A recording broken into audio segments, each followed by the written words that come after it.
Great. All right, so you're going to be hearing some really valuable industry-specific information, from my fellow presenters. But I'm just going to start off just kind of more broadly, just touching on some reminders, things for you guys to keep in mind. First thing I want to mention is about polishing your resume, right?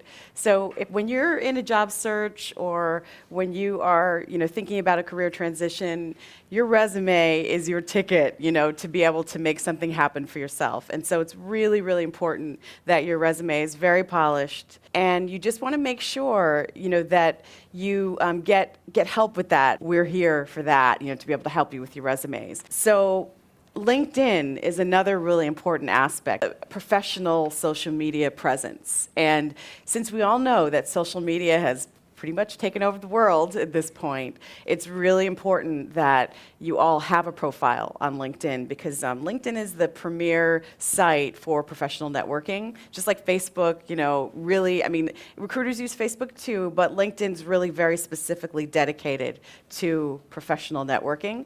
So just more and more to actually seek out candidates. And if you're not on there, then they can't find you. So interview preparation is another key part of the job search toolkit, and part of the biggest part of preparing for an interview is doing that research on the employer and making sure you go to their site, making sure that you really know them thoroughly before you walk in for that interview. And then practicing, and practicing is really important. You don't want to have to be thinking of a lot of your answers right off the top of your head. You want to have practiced them, thought about what your most relevant skills are, and practice saying them in advance of your interview. So now I'd like to hand it over to Michael. Thank you so much. Can everybody hear me? Great. I'm going to break the ice here. Listen, I have been hired, I've been promoted, I've been fired. I've been through them all. I wanted to say that mainly to say that when you look at your career path, it may not be the actual path. When I mentioned the idea of being fired, it wasn't necessarily the kind of thing that's dramatic. It was more involving something a little more subtle. I worked in, say myself, I actually been in administration, public administration for a number of years, but I teach this actually to my students. Politics is so much embedded in that. And I learned the lesson. It was a highly sensitive and political position to where I made a decision and stuck with it, and the results were that I was told that it wasn't the right fit within the organization. But I want to say that in fact, I learned from that experience, and that's where I think where I'm at today when in my current position at the Housing Authority. So I won an organization called Pratt. Everyone know who Pratt is? But Pratt is also very much an institution that does a number of things outside of education. In fact, the Pratt Center for Community Development has been around a long time. They've done a lot of work in the area of community development, economic development, workforce development. In this particular case, I categorized Pratt as a well-endowed and heavily funded emerging organization, right? Colleges are always growing, right? They're always changing. They're always sort of reinventing. And out of that comes institutes. Out of that comes different organizations and different types of initiatives. When you think about nonprofits and colleges and universities, that's always going to be a part of it. And so government intentionally funds universities and institutes to do work. And these are where opportunities can be for you. And in particular, with the Pratt Institute, Pratt Center, they're focusing on a program director that's focusing on this effort called Made for NYC. Because this particular opportunity may be an opportunity that might be funded to work on an initiative. What's your expectation on salary? What's your history on salary? Those kinds of things. I avoid it. In fact, I don't even put it in. Just because they tell you they want you to put it in doesn't mean you have to put it in. Sometimes it's a way for them to screen who they want and who they don't want. And so if you're not forced in a position to put that information in, don't do that. The reason why I say that as well is because they shouldn't be thinking about salary. You shouldn't be thinking about salary. You should be focusing primarily on, am I a good match for this organization? Are you a good match for me? This is both sides here. The older I've gotten in terms of being involved in the workforce, work life, the skill sets are there. And I know the students that I've taught, the caliber is there. You guys have years of experience. I think the question becomes more, is it a right match for me? Is it something that I feel that really will work within my lifestyle and what I believe in, and oftentimes will it actually help me achieve the other goals that I want to achieve? So the skill set's there, and I think you can practice that. You can train yourself to do that. But you got to look at some of these other sort of key things. You know, the gesturing. How do they look? How does the environment look? Is it diverse enough? You know, another thing, right? Does it look like there is a clear diversity in the organization if that's what you're looking for? So make sure you're pretty clear about that before you even talk about salary or put in information about salary. And then your cover letter, you know, I have templates that I've created. Cover letter, you know, you have a beginning and an end, and you change it up as often as you can. But try not to be so cookie cutter with your cover letters, because they see those. When they see the sort of I'm applying, dear sir, dear madam, I'm applying for this job, you know, they'll overlook that. Find out who the boss is, or who the boss's boss is if you don't know, and actually write them directly. Put in that letter, dear Chairman so-and-so, dear Mr. So-and-so. Be very specific about who you're targeting your letter to, and making sure that they, at the end of the day, know that I'm not just sending and creating a generic cover letter. I'm sending a cover letter that's distinctive, that really distinguishes me from that. And one point about your resume, one good thing is that when you put your resume together, it's always good to put numbers in. And not necessarily financial numbers. So for example, if you said, listen, in NYCHA, prior to being Director of Customer Operations, I actually was a Senior Advisor, Chief of Staff to the General Manager. And one of the things that was tasked, you know, when I was at NYCHA, was to focus on work order issues, which many, I'm sure you know, are a huge challenge for the authority. But we achieved the goal by basically reducing the work order tickets that we've had by 95%, from about 400,000 work order tickets to close to 70,000 work order tickets. When an employer sees that you have a numbers game to this, that you actually can look at quantifying your success, as opposed to saying, I'm great at this, or I've led that, or I've managed this, then they say this person really is looking at creating benchmarks, and really someone who's in a position to say, you know what, I have a goal of this and I want to get it down to that. So lastly, well, a couple other points on calling. Sometimes employers say, don't call us, we'll call you. LinkedIn is a good resource. Sometimes if you have an inside, right, maybe there's another CUNY alum, you know, they don't have to know. You can call them and say, listen, I need a bit of information about this organization. Can you help me? If the employer doesn't want you to call you, that's fine. But if you can find other avenues into the organization, you know, because websites are great, research is great, but sometimes having someone say, you know what, the company's on the down, right? I don't think you should come. I'm actually on my way out too. So you might need to think about that. Good example, anyone familiar with CUNY? So they had a number of positions. In fact, number of positions continued to come up. And it was only after doing a little research about where they stood and some of the financial issues that they're going through that I was able to see the writing on the wall. Opportunities were coming up there, but that doesn't necessarily mean the organization's on the up and up. That might mean that people are realizing that the company is you know, going in the wrong direction. And as I mentioned before, you know, I've been let go from an organization. I've been at a point where I was actually in a major real estate company, a publicly traded Corporation C, publicly funded real estate company, and found out only after accepting a job that the company was on its way down. I learned that from the accountant.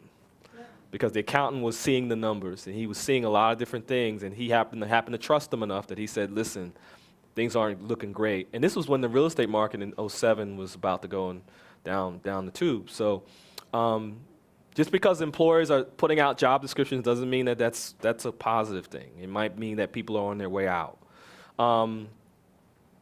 Last thing I want to mention, there are other sites to consider, and when I had a conversation with my colleagues about this, you know, there are the websites. There's BridgeStar. If anyone's familiar with BridgeStar, BridgeStar is a great site. Let's see if I can pull it up. Oh, the Harris, that's a different one. But BridgeStar is a great site for nonprofit organizations. On-Ramps is sort of semi, you know, recruiting, but also job descriptions. Philanthropy News Digest. But here's something where I don't know if you guys have touched the surface on, but if you have years of experience and the only thing missing from that is your degree, your bachelor's or your master's degree, once you've achieved that degree, why not try executive recruiters? Meaning these recruiters actually will work for you. When I got an opportunity to work in Newark for the mayor, Cory Booker, in helping to form a new economic development corporation, I got a call from a recruiter. Recruiter said to me, it was on January 2nd, I remember it clearly, "Are you interested in coming and working in the city of Newark?" You know, my response was, "Do I have to move there?" And she's like, "We can talk about that." And so the recruiters worked for me. I didn't have to do much of the work on the front end because they said, "This guy, Michael Johnson, he's a rock star. You got to look into him. You got to think he's the guy that you want to bring on." Recruiters will determine who they want to pick, and they will do a lot of the heavy lift for you in the beginning, to a point where you can then go in the door and basically talk, really talk up, some of the work that you've already done, that they've already shared about you. And so usually when you get to that point on the recruiting side, I think that that's a lot less stressful than going out to the universe like everybody else trying to apply for a job. So if you felt like you were in that position where you have enough experience and you have that master's degree, don't feel afraid to try recruiters like Harris Rand Lusk. In fact, the founders worked in government. So they know people who had government experience, and they'll be able to come in and say, "Listen, this person has a lot of experience. And yeah, they got a master's from CUNY. Let's consider them." And even if they don't consider you, they keep you in their Rolodex. And I think as a rule of thumb for me, every 6 months, reach out to them.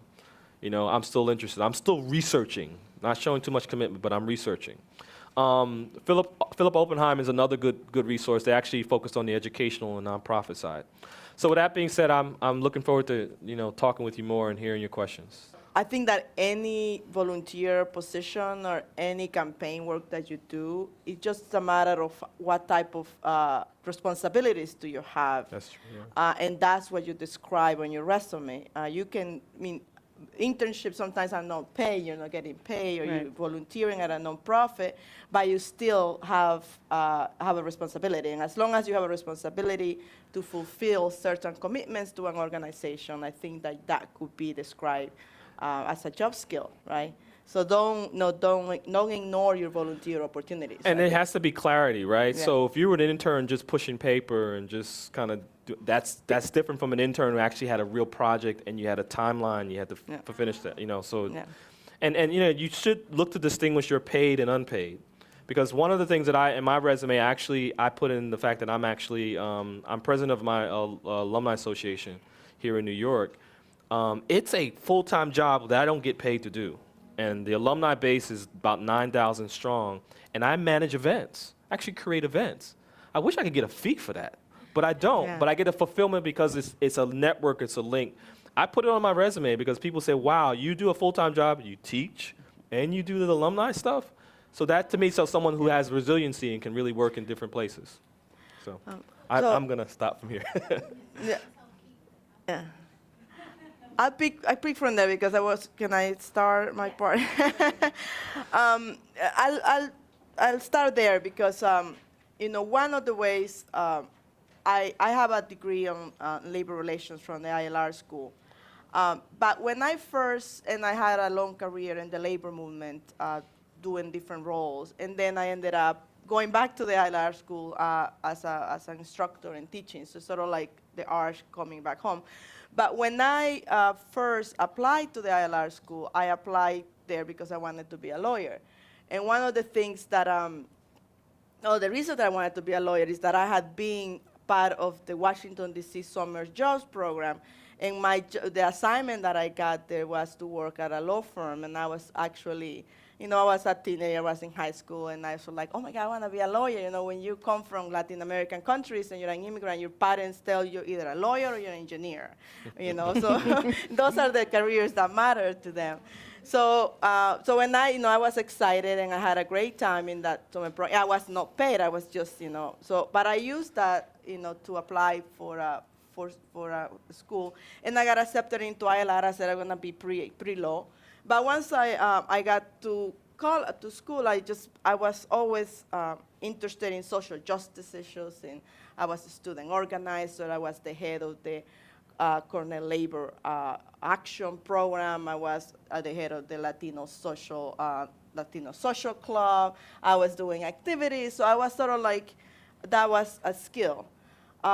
One of the things that I did through every summer, when I was in college, I had an internship. So right after my first internship actually was working for the Red Cross. I came back to DC in an internship for the summer for the Red Cross.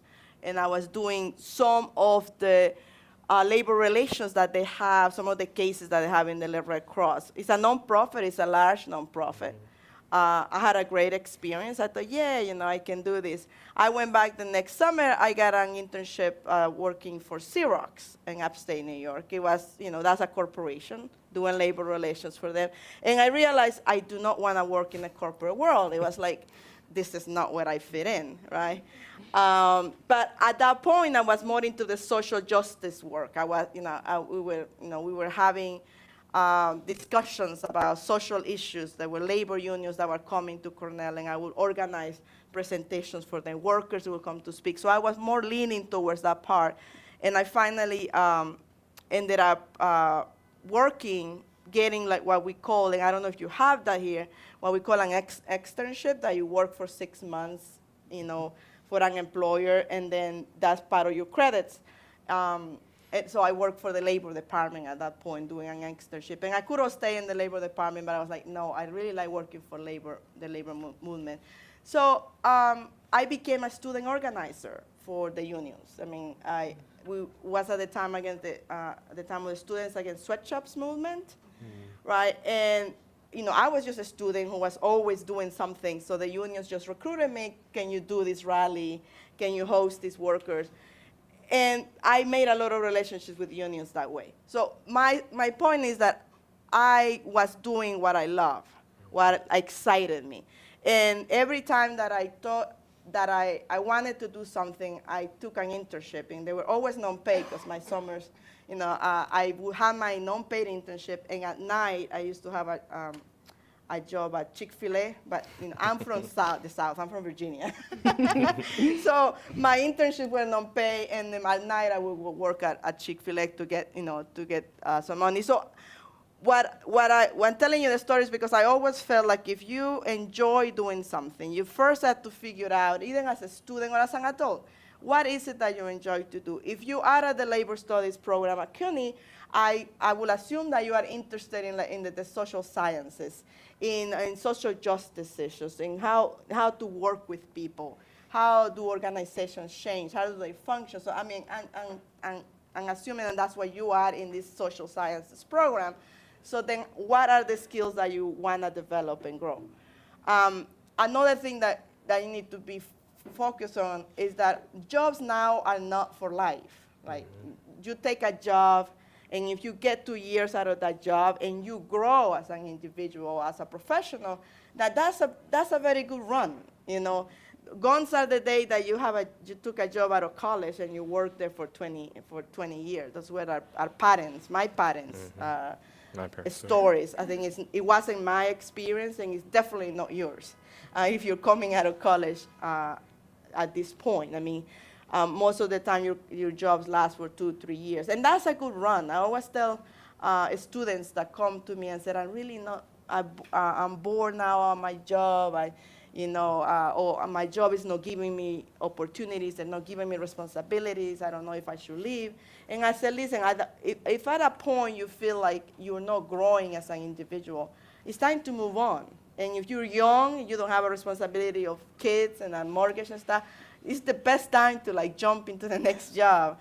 Once you have kids and a family, it's different evaluations that you have to do about that. but you're getting a degree, you're getting an education, and an education, a degree is supposed to give you options, right, about what you want to do. So I always tell people that look for a career, don't look for a job when you're looking, to grow as a professional. So in terms of tips, the only thing I can tell you is that identify what is it that you love doing. Do you love being with people? Do you love being in an office? Do you love running programs? Do you love being in computers? Do you love developing? What is it that you enjoy doing? And then figure out what organizations out there are doing that type of work. And go find an internship with them, or go volunteer. Somebody asked about what are the opportunities for internships, even they're non-paid. In terms of unions, they do have a site that's called Union Jobs. You can go to that site, and most organizations that are looking for candidates to work in the union sector or in the progressive sector do post those job opportunities there. Now, the labor movement and nonprofits, I think referrals matter a lot because there's very few job opportunities there. So a good resume is key. I've been a manager of large departments, and if you have one position, you get like 100 resumes. So yes, the whole following, being very meticulous about what your profile says, and being purposeful about what is it that you want to accomplish at that job. Because the worst thing you can do to tell me in a resume is, I just need a job. I take any resume, I just want to work. And I see resumes like that. Like I just want to find a job where I can apply my skills. I'm like, okay, what are your skills? Like, give me that in your profile. The same for LinkedIn. LinkedIn it actually very good. I mean, I actually found my last job.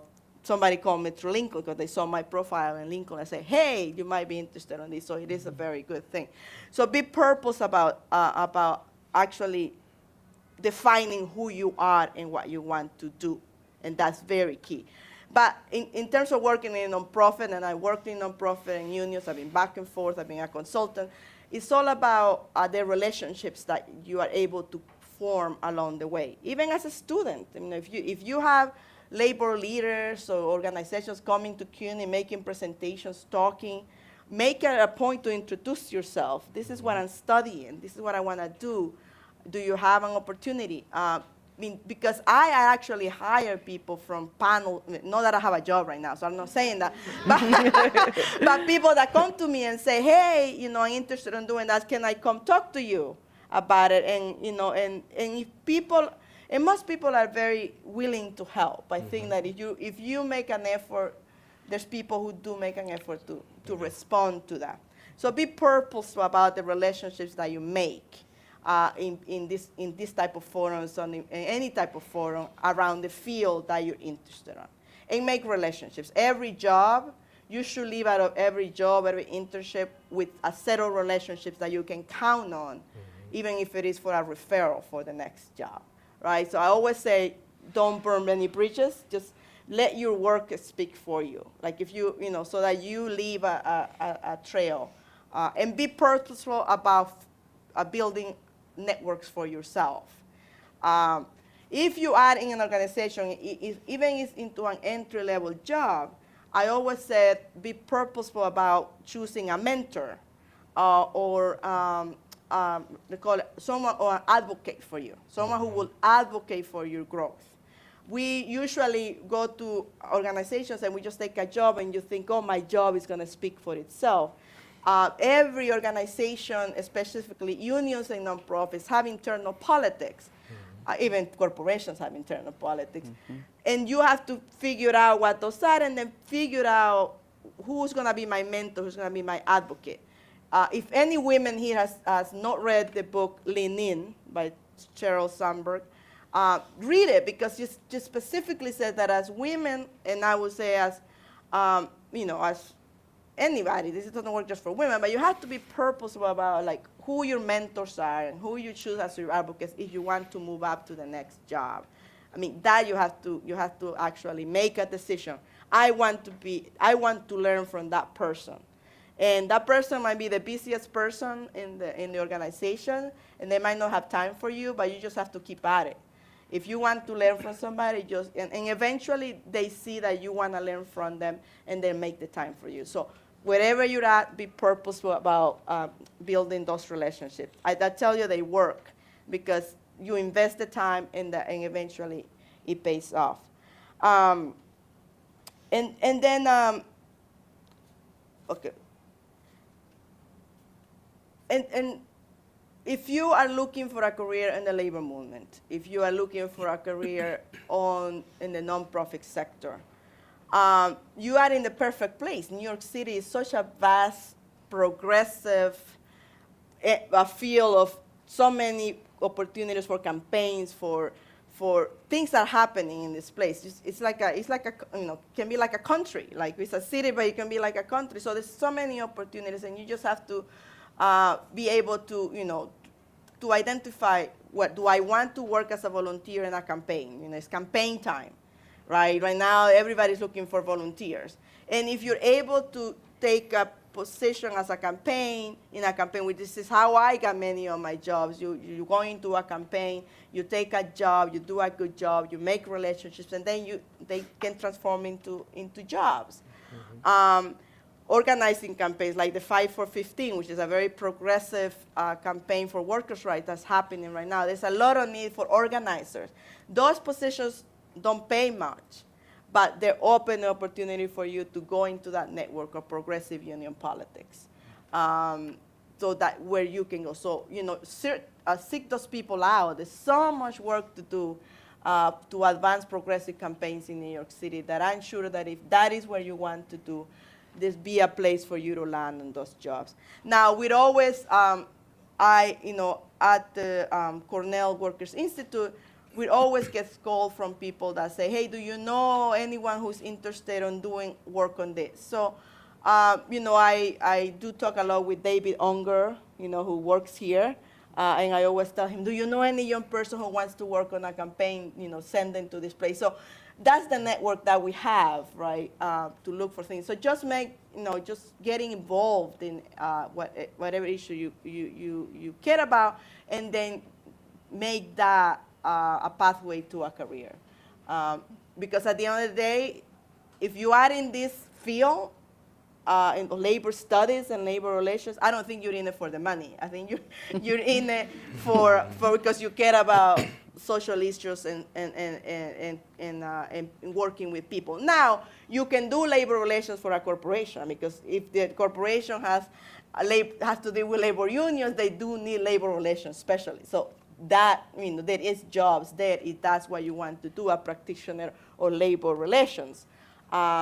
There are those jobs in the private sector that we need progressive people to also do them. So that is also an avenue. Now, my experience has always been on the union side, as a campaigner, as an advocate, organizing people and doing that part of that work. But there is many opportunities in HR and in labor relations to practice also labor studies. So I'll stop there, and then we can talk more. Great, so a huge round of applause for our panelists. And Marlene is gonna field our Q&A, but before she does, I just wanna point something out and lift up something that was said by both Michael and Patricia. Michael referenced a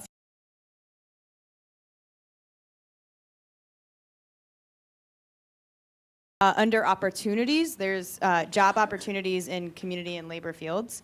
And as Patricia was saying, we have massive networks through Murphy Institute, through Cornell, and jobs come our way all the time. And we try as best as possible to put all those jobs up on our blog. So there's a lot of good sites to look at, but why not start close to home and look at this really amazing resource. It's probably the most active part of our blog, actually, is the jobs board. So just wanted to highlight that before we move on to Q&A. Hi, good evening, everyone. Thank you for staying with us this long, and thank you for our panelists. You guys did an amazing job. I have a lot of notes from you all, and I'm still learning myself, so I know you guys have been learning. So I'm just going to help moderate the Q&A. So whoever has questions for either of our panelists right now, just raise your hand, and I'll come bring the mic over to you. No one has questions? I don't believe that. Somebody has to have a question. Don't be shy. Cornelius' hand went up first, and then I'll come to you. Tell us more about, Raise your voice again. tell us more about city jobs, city employment. I'll tell you why I ask. I heard from a prospective student who was here during the summer that a lot of different offices and a lot of different departments have their own unique characters. NYCHA, HPD, the fire department. What insight can you share with us about this department is a little hidebound, this department is a little ethnic this way, and this other department is a little ethnic this way. Give us some insights. So it's funny you say, because I teach public administration now, and I spent a lot of time looking at some of the theories of public administration and organizations. Homelessness was always going to be an issue for the city, and there'll be the coalition of homeless, there'll be organizations, and there'll be the city will have some stake in it. At the very top, or the managerial side, that may change. There'll be new commissioners and new deputy commissioners. But at the core, those folks that work every day, those that take the civil service, and I would advise you that one of the things you could do is take the civil service exams. Taking those exams, in fact, that was one of the first things, because having a degree, is great, but within a structure like that in city government, the civil service exams are in some ways a safety net for people who want to be able to make sure they have some stability. That doesn't necessarily mean it should hinder you, but you should do that and take those exams. I say that because those exams are gateways to any organization. You could be a program analyst for homeless services and then decide, you know what, I want to focus in on small businesses, and they have equivalent kind of jobs and responsibilities for both, and you basically are in the same sort of culture of the organizations, and you're doing sort of similar work, but around a different organization and mission around the city. One thing I think keep in mind too is that we may have, this mayor may be reelected, he may not. But the city continues to function. The city will continue to exist. And organizations like the Housing Authority, organizations like HPD, Housing Preservation Development, Economic Development Corporation, which I started, those organizations will continue to exist. They'll just have different sort of values and mission and goals when a new person comes on board, but the work is still there. And oftentimes I say too is I enjoy the work. And that's how you sometimes divorce yourself from the politics and from, the folks who may not like this person or like that person. If you enjoy the work and you're passionate about what you do, you'll be successful. Which organizations, NYCHA is a great organization, despite the challenges that we face. But I think at the end of the day, it has a strong mission, and the folks that work there every day, many of them have 20, 30 years of their life at NYCHA. They believe in that mission. And where I stand, I actually look to really more provide that support to them. So I would advise you to really, look at organizations that sort of fit in some ways tied to the mission that you might be interested in. And I think you should look at organizations that really tailor to some of the core sort of functions of the city. The police department is a great place. There are people who are civilians who work in the police department. The fire department is a great place. You also have to sort of be keen to some of the stuff you see in the press. They may have a need for more public information people, for more PR people. That might be a segue for you to get into the organization and start at that level. More community affairs and liaison, which are very urban focused, right? People who can work the grounds and talk to the community. Those are great entry points into an organization. Combined with a civil service exam, gets you in position so that you can look to elevate within an organization like that. And I have taken the exams. I'm still waiting for the results of my exams, but I have taken the exams, and I use it as a way to make sure that there's some bit stability. That's not going to stop me from considering other options, or even maybe one day considering going outside. But I think government's a great platform to learn about a lot of different things that the city's doing, the core parts of how our city functions.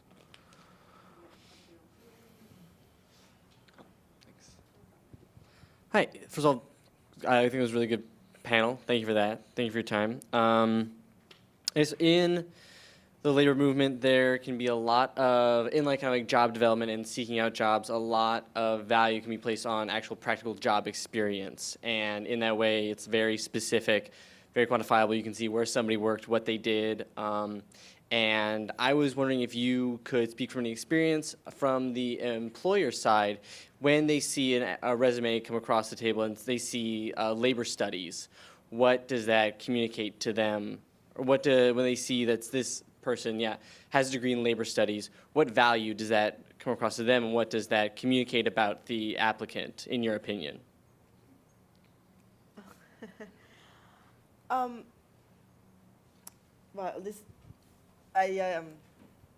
how do I answer this question? Well, I always seen, I think, a degree, what it does for you is it presents that the individual is a well-rounded person, depending on the program that they come from. If they come from a school like CUNY, who is so big and respected and stuff, so that gives you a certain level of credibility that you have actually gone through a rigorous program.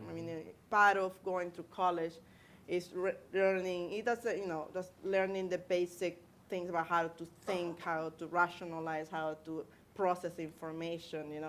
So those basic things. That is not just the courses that you take, because when you are applying for a job, they don't really want to know your grades on every class. They want to know that you have it. That means that you were successful in completing the process of being a well-rounded individual human being. So in terms of, instead of what you want to be able to use your degree for, I came out with a Bachelor's of Labor Relations and a Master's of Public Administration. That's my 2 degrees that I came out of Cornell. And I ended up being a union organizer for the first 3 years of my life. I could have gone either way, right? But so what I'm trying to say is that the employer, they put up a job description of a job that they need, right? They describe what the skills of that job need and what the attributes of that job are. That's what they put out there. And then you must have a bachelor's degree, right? It doesn't matter whether it is in arts and sciences or in engineering. So it's for you to say, I have a degree, and then these are my skills, these are my attributes, and this is what I want to do. Now, I think that a degree from a place like CUNY is a very respectable degree. If you come out of a degree from here, you are well prepared to compete, with anybody from any other college in the state. Just like if you come out for a degree from the ILR School of Cornell, you can compete. So just whether you are matching your skills and your attributes to what the employer needs, right? And when I'm looking. When I post a position, I know exactly what skills I'm looking for and what type of individual I'm looking for. The degree is sort of like a screening. Has a degree, okay? At least I know he knows how to read and write, and he knows he can go through the grind and get a process done. That's what a degree says to me, right? Then I gotta see what you're done, your skills, and then I have to have the interview to assess whether your personality, your attributes is what will fit into the organization. So I don't know if that's the kind of answer that you're looking for, but that's what degrees are for, right? That's why we encourage you to complete them and finish and learn, because at the end of the day, it doesn't make you or break. It positions you for better opportunities, right? But but the successful people don't have a degree, so it doesn't mean that the degree is everything to be successful, right? You need it. That's a basic line. Yeah, I'll just say quickly. I went. So I have a bachelor's in urban planning, and I ended up getting a master's in urban planning. So it was like, this guy really likes urban planning. He really wants to be an urban planner. I even actually, at one point, I'm actually also a graduate of CUNY, the Graduate Center. Actually,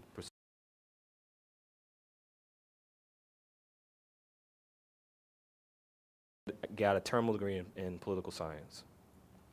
People look at my resume like, this guy's an urban planner, but by degree. But when they start to see the evolution of the work that I've done, and this is where I think it comes in over the years, they say, wait, this guy, degree is wonderful, but he has such a broad-based sort of understanding around urban issues or urban practices. So, like I mentioned, I fell into emergency management.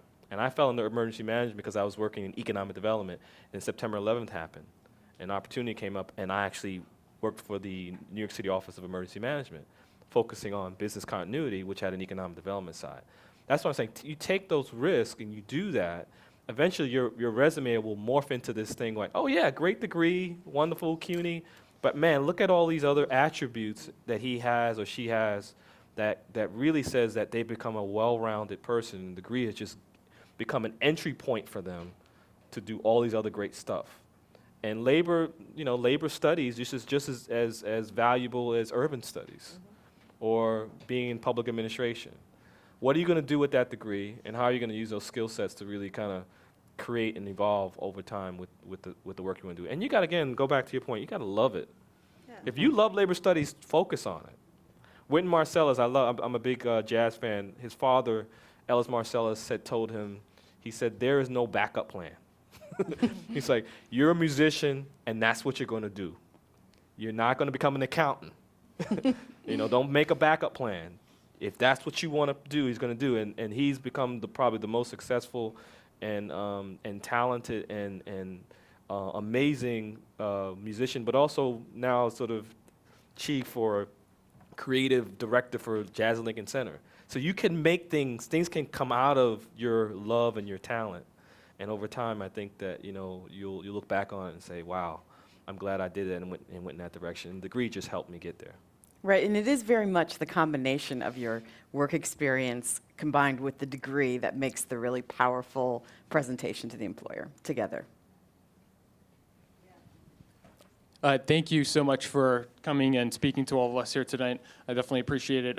So my question is variously, according to the labor movement and to various marches to raise awareness for various social issues, I did not have a lot of experience dealing with these issues. I just graduated this summer with a bachelor's, but I did go to the climate change march back in September last year, and I got a lot of exposure to various nonprofit groups, and I got to speaking with people who very passionate about the issue and dealing with climate change and how they're be represented by the government and everything.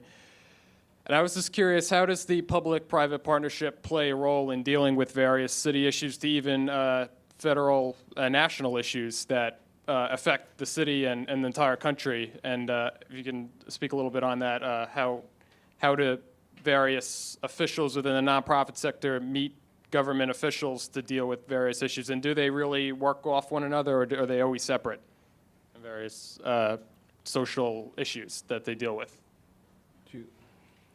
So Yeah. I still feel like I'm in the lecture mode now. I'm back in my class. If I'm sort of hearing it, so I've sort of taught to students that they're sort of in bed together, right? When you mentioned the whole climate change thing, and maybe I was sort of thinking you were going in the direction that you wanted to work in that business. Foundations are the best places to start because they're looking at every proposal that's coming in. Like the Clinton Foundation, Bill Clinton, after he decided to come live in Harlem, he's created a foundation.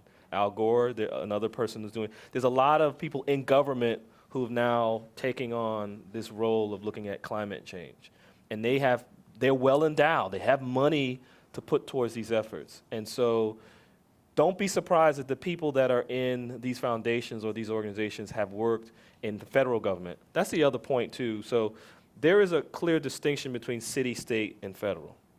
I do think, and you guys correct me if I'm wrong, working in the federal government gives you more visibility. In some cases, gets you more access to a lot larger national issues. And I think to some extent, employers like that level of credibility that you've worked for a national organization, for EPA, right? You've worked for Department of Commerce. You worked for the Treasury. Even if you weren't the deputy secretary, you were an analyst in that group. They now get the fact that you have worked in a large bureaucratic organization that has a lot of people and a lot of problems it has to handle. And so employers look at that and say, wow, you're able to look at this from a global perspective. So yeah, you're ripe for someone being able to work for my organization to look at maybe my state or my municipality because you have that. And the other part of it is that you're able to be in a position where you're clearly involved in a lot of different actors, the lobbyists, the nonprofits, the politicians committees, All that requires a lot of staying power and resiliency to be able to do that.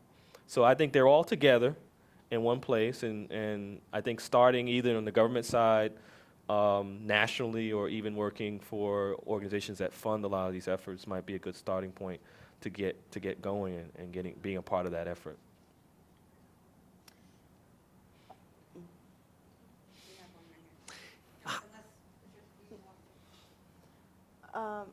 No, I'll respond. We'll take another question and then I can.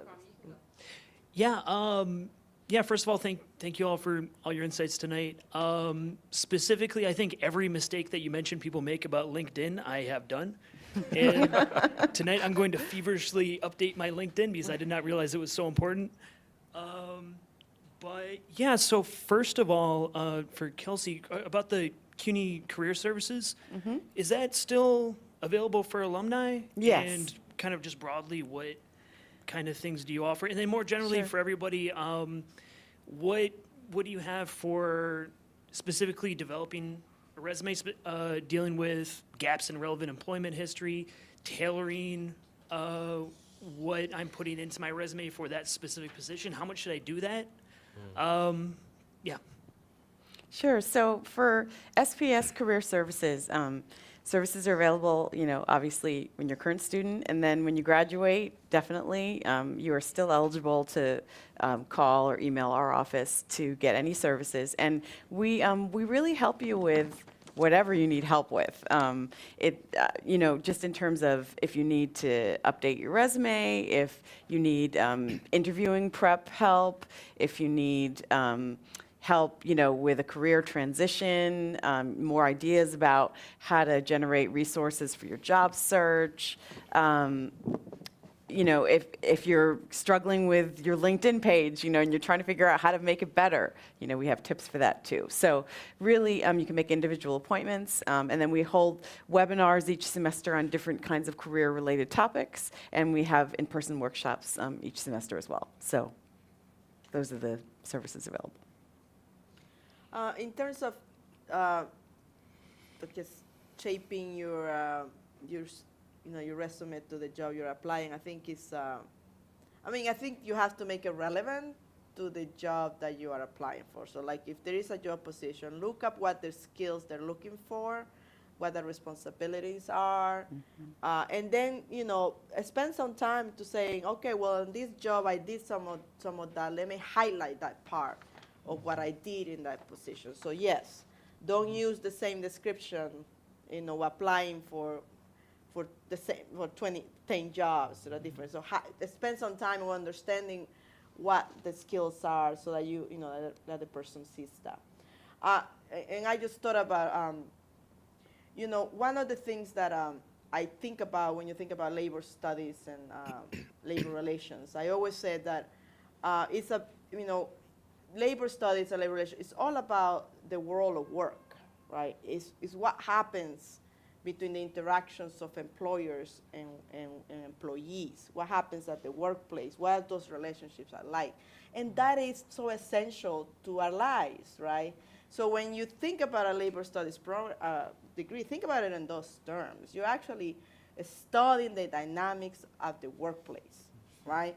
And we leave for work. We shouldn't leave for work, but we leave. That's what we do. That's like rules our society, like what job opportunities are. So think about it in those terms. And it's an essential understanding of workplace rules or workplace dynamics. So you're getting a good degree, right? So don't let. I always my brother is I have one brother is an electrical engineer. My other brother is an accountant. I'm just a labor person, right? So, but my parents say, oh, they still don't know what I am because they can't call me a lawyer. So she works with the union, like they can't explain. But I said I always am very proud of my degree because I can function anywhere. And if anybody has a problem at work, I will at least know to tell them this is how you go about resolving that, right? And there's so many issues. The climate change, it's going to create so many other areas of work. Because if we don't, the climate is going to continue changing. So our infrastructure, all that is going to change. So there's going to be new dynamics created around to address that. So there's going to be so many opportunities on how do we create new jobs in clean energy? Who invests in those resources? So there's that's like a new paradigm of work that's being created with that issue, and that's so much energy being spent on that. So that I just thought about that because I said, listen, don't underestimate the value of a degree in labor studies and labor relations, because what you're studying is the dynamics of the workplace, and that's what we do, what we have to do, as working people. One quick thing for my resume, I took out the whole objective thing. I don't say what my objective is, but I do, in the very beginning, say who I am and keywords. Like, for example, I've worked in for 4 different mayors, and I make that pretty clear that I've worked in 4 different administrations. And an employer says, whoa, okay, so you were able to tolerate Giuliani, Bloomberg, Booker, and de Blasio. Wow, that guy's pretty good. The other thing I actually will pull out some of the stuff of the resume, and resume rules, try not to be more than 3 pages, or you can do 1. It's hard when you've done a lot. But I put highlights in the front, and I say highlights of my success, and I put real concrete stuff. Like when I worked in EDC, I actually did bond transactions, and I raised almost $300 million of funding just by working on projects.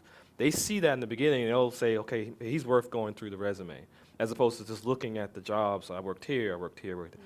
When you start to really evolve, you should look to make sure your resume stands out, and it doesn't have the traditional chronological thought, because people look at the chronological stuff, and then you might have the greatest stuff at the back end. It's like, gosh, you missed it. So put it in the front end, so they catch it, they decide to go further into it, and then they may call you. So. Okay, that's a good segue, because I did have a resume question regarding the evolution of one's career. I wanted to know, is there still the rule of having the 1-page resume? That was the first part, and the second part is because on LinkedIn, you can go on and on. Like, you can list all your skills, you have all these endorsements. So how closely do those 2 forms of who you are have to match? Because in social media, it can be very big and broad, and then you'll have other people to endorse you. But on paper, should it still be like a standard 1-page? You've given us some information about how to push some of the big highlights to the top, but does it still have to be 1 page? Well, Yeah, let me I need start help with that too, answer. 'cause Sure. No, it does not have to be 1 page. There was a time when it did need to be 1 page, but not today. You don't want to go on and on, because, if your resume is 3-4 pages, that's more than most employers are willing to look at. But 2 pages is much more the average these days. And in terms of how much your LinkedIn should match your resume, it's more about consistency than anything. Yes, you can definitely put a lot more detail in LinkedIn because you have the space, and they can look as long as they want at your LinkedIn profile, but your resume is your segue to try to get an interview in there, so you have to be more concise. But you don't want to have completely separate jobs on your LinkedIn profile than you do on your resume that you're sending to employers, because then they're wondering, well, I'm not sure what this person's background really is. So it's more about presenting yourself in a consistent way and providing enough detail on your resume to get the employer to want to call you in for that interview. Does somebody else have a question? Or over at the side? Okay. Did you guys want to add to any? No, that helped me a lot. Okay, great. So. Blessing to the panel, blessing to the room. I had a quick question. Thank you for your insight. It's really helpful. What opportunities are available for an individual that does not want to pursue the traditional route? I can't really break down what the traditional route is, but you probably have better ideas about that. And also, what are the possibilities for using this labor degree to pursue entrepreneurships?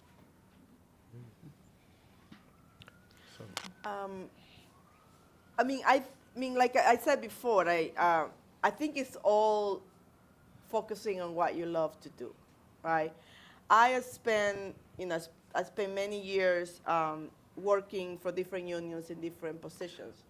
And then in 2011, I decided that I didn't want to work for a union anymore, and I became a consultant. And I have my own, consultant firm, and I had a couple of other people that I work with. And I went out and I promoted my skills, and I promoted working specific things for nonprofits and for other unions, taking on projects that I wanted. So I think that it's just a matter of, if that's what you want to do, if you want to work for yourself and have your own company and offer a set of skills that an organization needs, you can do it. I mean, it's just a matter of knowing yourself and what do you have to provide for somebody that wants to pay for it, right? So yeah, you can market, you can be an entrepreneur, with a labor studies degree. It's just how you sell your skills, your knowledge, and whether that match with whatever an organization or a company is looking for. I mean, I was helping as a consultant. I worked for the labor movement, and I was helping hospitals connect with communities, because as a labor organizer, that's what I do. I connect people, right? So you get a healthcare institution wanting to figure out how do they educate people about Obamacare, Latinos or immigrants. I mean, so I said, oh, I can do that, because that doesn't. So that what I'm saying is, like, you can use it for to fulfill a need, and as long as you see a need and you think you can fulfill it, there is the opportunities there. So. Hi, thank you. My question is, and I know that this may be relevant to a particular position that one might apply to, but generally speaking, in terms of the nonprofit or labor movement sector, what sort of technical skills would you recommend someone also pursue to sort of complement the theory and application that they may learn through the degree? But are there specific technical skills that you think would be particularly relevant and helpful? Well, data analysis is so important now in the social sciences. If you're able to read a spreadsheet or understand data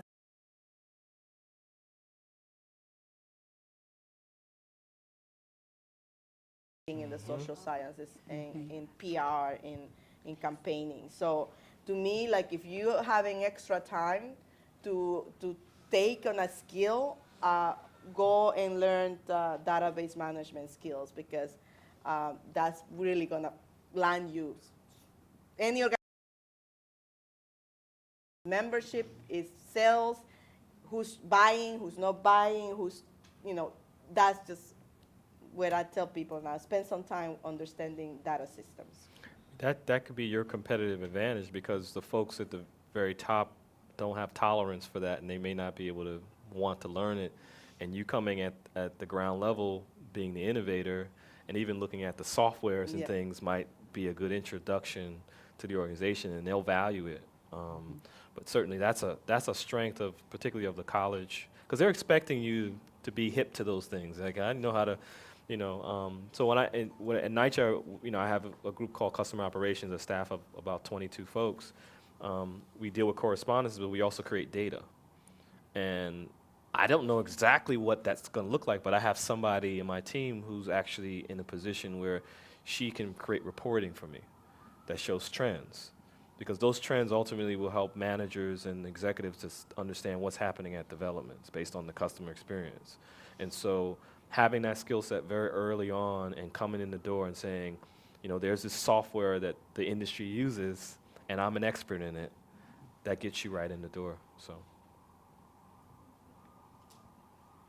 Thank you to all the panelists, and I apologize I had to come late, so I hope I didn't miss this answer to those two questions, but I wanted to ask how you would recommend approaching a job that you see a posting and you just want this job, but it's too high level for you.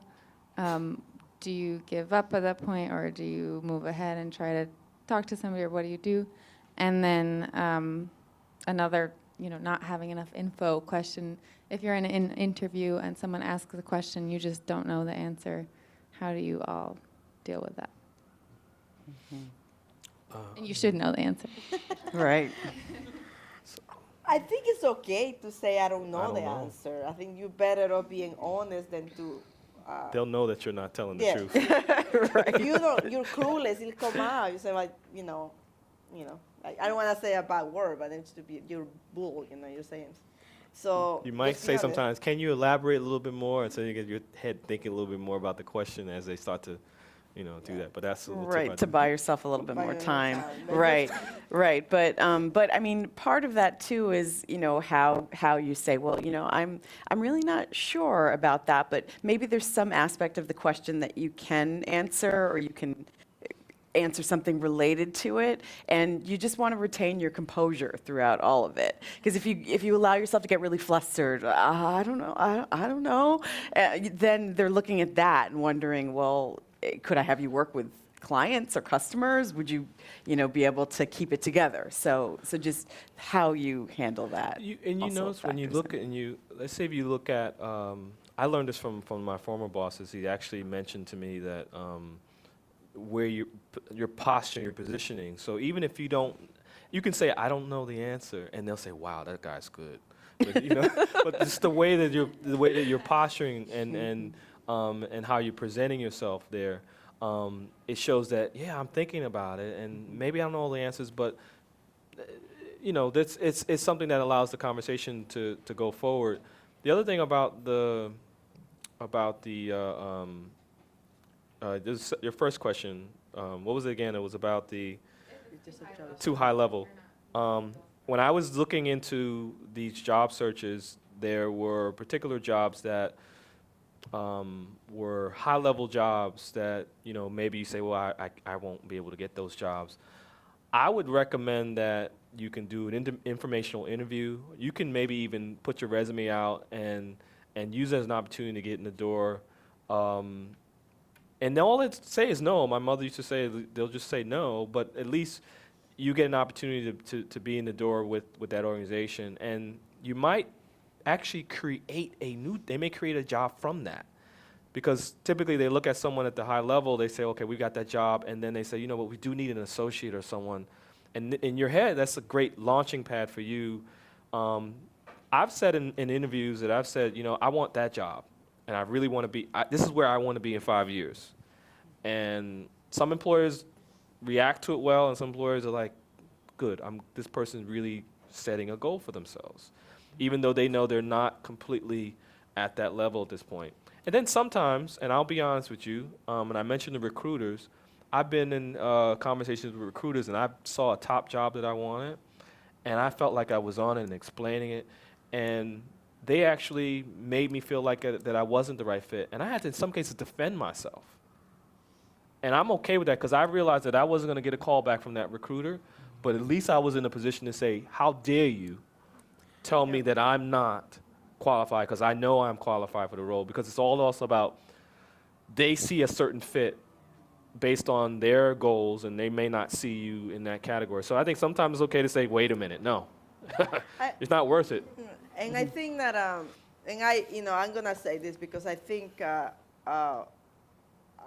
we women tend to, when we see a job, to say, well, I'm not ready for that job yet. Like we're more likely to say that, while a guy might say, well, I can do that job. Like they're more self-assertive about doing that than we females, even with the same level of education. I think we do it more to ourselves. I'm not ready yet, right? And I think you just have to take that leap of faith, because if you have had the same training, or you just have to know, I want to do that job, and then so be certain that that you can do it. And if you want it, just ask for it. Like you said, the worst thing they can say is no, but then at least you got it out of your system that you wanted the job and it's out there. And if they say no, then you say, why? Give me some feedback. Why is it that you think I'm not ready to do that job? Because that is a way for you to say, okay, I hear you. I might not agree with you, but I hear you, what you're saying, you need to develop this, so you need to go after that. So be ready for critique. I always say that you have to be ready to accept critique in order to grow as a professional. And if you're not ready for that, then you're not gonna grow, right? So yeah, I have applied for jobs that I've been rejected to. And I've been offered jobs that I've been like, oh my God, am I ready for that job? Yeah. Can I do all that? Yeah. You know? It's funny, I applied, within the housing authority, I applied for a top position. And I was like, I'm gonna go for that position. Even when I was told, I don't think you're gonna get it. I mean, I ended up applying, I interviewed for it, but then I ended up getting a different job, still a top position. And I think in their heads, they're like, this guy got a lot of guts. He would have been told he's not in the running for this, but yet he applied anyway, got the interviewed for the job, knowing that he wasn't gonna, but I did everything I was supposed to do, and the results were I got this other role that actually now have staff, I have other things. So, I think that, yeah, it doesn't matter at the end of the day, go for it. And I mean, that's the theme, just go for it. The worst they'll say is no. No. Right, and another point related to that is that there's a big difference between when an employer says a certain degree is preferred versus required. And so if it says preferred, that means there's flexibility too. So if you haven't finished your bachelor's yet or you haven't finished your master's yet, then if it says preferred, that's okay. You should definitely go for it. Also, just an example from my own life, when I first finished my undergraduate degree, one of the first jobs I applied to was at the San Francisco Bar Association, because I went to school out in California. And it said in the job, because it was for a continuing legal education coordinator at the Bar Association, and it said JD degree preferred, right? And I was like, JD degree? I just finished my bachelor's, but I read the description and I thought, I could probably do this job. So I applied, and they brought me in for an interview. And what happened was, I described to them my skills and my interest and everything. And they decided to actually create a job for me. So they did hire somebody with a JD for that particular job, but they created a whole other job that they called Continuing Legal Education Assistant that they created for me. And I ended up working that job for 2.5 years before I decided to come back to the East Coast. So you never know what can happen by just going for it. My question is more relevant towards consistency, as you were saying, especially between the LinkedIn and the resume, especially if you're applying for jobs in multiple industries. And there's definitely if I'm applying for a community-oriented nonprofit job, I'm not going to necessarily include that I've worked in education and child.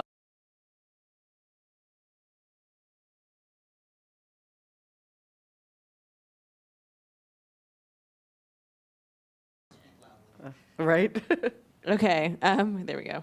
Yeah, so I guess my question is about that kind of consistency, because I tend to kind of categorize the resumes that I put out based on what the actual just targeted resumes. And so, if they're checking in on my LinkedIn, there's all this other stuff that I didn't include. Well, I mean, how much does that matter? Necessarily if it's not pertinent to the job itself. That's fine that it's on LinkedIn, because LinkedIn should be more the all-inclusive part. So yeah, you should be targeting your resume for the specific jobs. Right. You don't want to send them a resume and then they look at your LinkedIn profile and none of those jobs are there. That's when it's inconsistent and they're wondering what's going on here. I guess the consistency has to come in your profile. Who are you?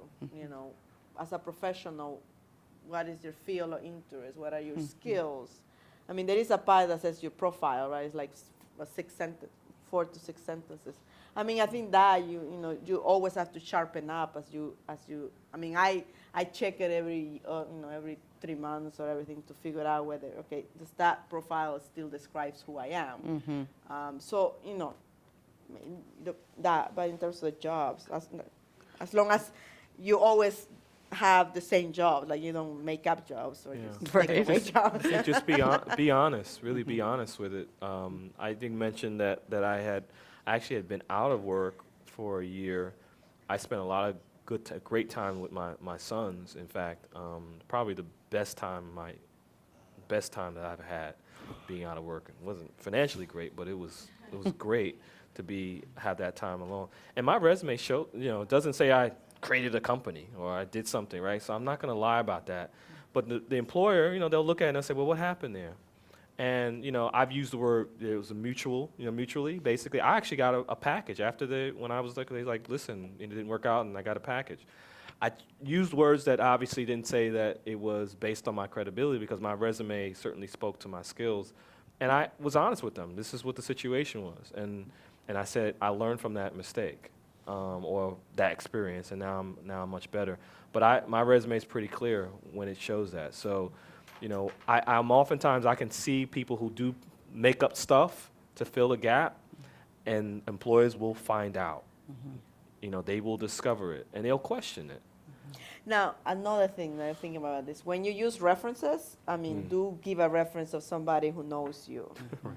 Okay, don't, because if you get to the point that your the prospective employer wants a reference on your character and your skills, don't just give a name of a supervisor that perhaps you didn't even have a relationship with, because it's the worst call to get. Somebody give me your name as a reference. You go like, who? Oh, wow. And give them the heads up that somebody will be calling you about that. So choose your references wisely, I've had my references actually, even though they knew me, they said, I want you to lay everything out for me and really describe all the different things about that opportunity so that I'm actually prepared to script it basically through it, and that's one of the best things the mentor to do for your mentee. Yeah. And another thing is, if you at any point left a job with any kind of ambivalence, because some employers are going to ask you, can we call you past employers, right? And I think that at that point, hopefully at that point they're really considering hiring you. So at that point you have to be honest and say, well, I would prefer that you call these employers and not this one, because the terms under which I left were this. So this employer could give you a better reference to my job than the other person. So be honest, right, about in what terms you left the former employer, because it just speaks to your character, if nothing else, right? So don't talk about it or don't mention it, because they are going to, if they're really doing their work, they're going to call and if somebody say, well, I don't want to talk about them, because I had had calls for people that I would rather not give references to, because when I give reference, I really care about that.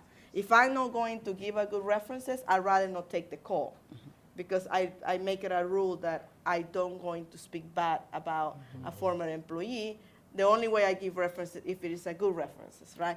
So if you put me as a reference and you and I had a bad relationship and didn't end that well, and you still put me as a reference, you're not thinking right about who you're listing as a reference. So that's just something to think about.